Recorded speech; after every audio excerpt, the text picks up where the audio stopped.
Welcome back, friends and viewers, to this beautiful day of Matthew driving around aimlessly in his car while listening to and simultaneously talking about the record The Timeless Behind, released in 2018 by the alternative rock group State of Occurrence. Today we are talking about the third track on the record, Lonely Fate. This song is sort of a hodgepodge of a lot of ideas I've had over like the past 3, 4, 5 years. The final verse of this song I probably wrote when I was about 15. The middle verse, the give all I have, that part probably wrote around 16, and I could never figure out how to make either of those things turn into a complete song together until just one night at work. I was just feeling a tune coming up inside me. So luckily our pastor there decides to keep his acoustic guitar there, so I sneak in his office, grab that thing, and start writing this out. I end up with this pretty basic chord progression, but it kind of ends up connecting with me. And I write this first verse, and I end up thinking like, wait, it would be really cool if I just sing this first verse, paused, and then go into this chorus that I wrote. After doing that, I was like, well, what if I go back and throw this little song in there that I wrote so many years ago, and it just sounded so right. And then what if I change the chords up after that part, and I'm like, whoa, this sounds cool. So for the longest time, this was just me playing an acoustic guitar in the sound booth of our little church, recording into my Works MacBook off of our soundboard, until eventually a couple months later I was like, this has got to be, it's got to get the weight it deserves. It's got to have a full band treatment. In terms of drums on this, I knew it couldn't be like huge because it needed to kind of focus more on the song. So sort of an inspiration, I guess, for the drum part in this was sort of songs like This Beautiful Life by Colony House, where the drums are really just supporting acts to the rest of it. So I mean, subtle, ends with like a beat, but I mean, starts off with just, subtle floor tom, rumbles. I like a rumbly floor tom. It really complements the rest of the track really, really well. Another thing, that was like take 3. I even forgot to put the click on when I was recording drums, so I mean, there are some parts where it might get a little off, but I mean, it just feels right, so I kept it.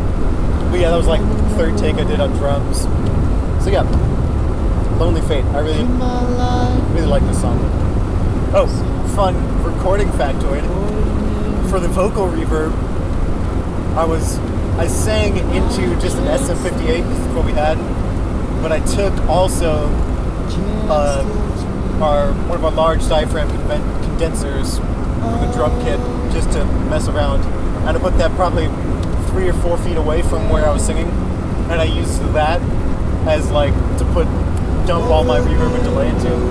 So you've got like actually a dry mic, maybe a little bit of reverb, and then the condenser 3, 4, 5 feet away. We got the room reverb, and as well as amplifying all sorts of other reverbs digitally.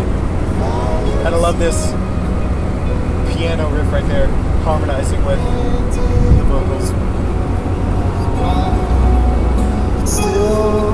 See, I really catch on to melodies. That's my thing. So like this part right here.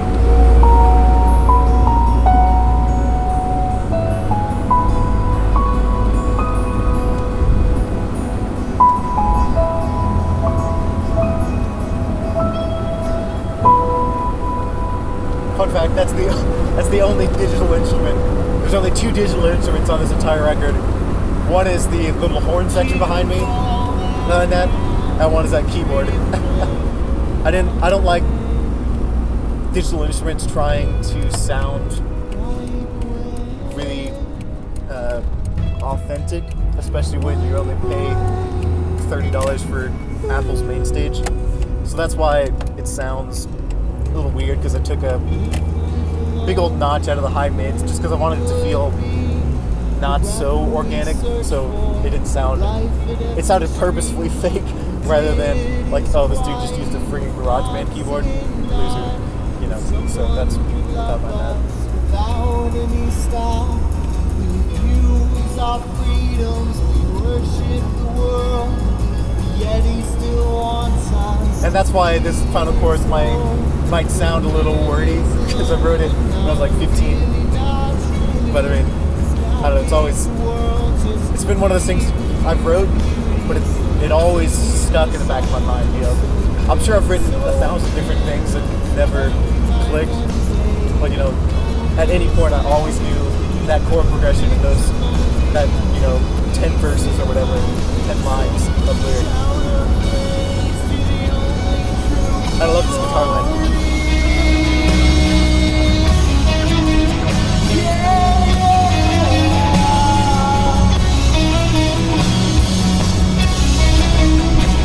That just sort of comes from, you're sitting there, you have the bass track, you've got the acoustic, and you got your vocals.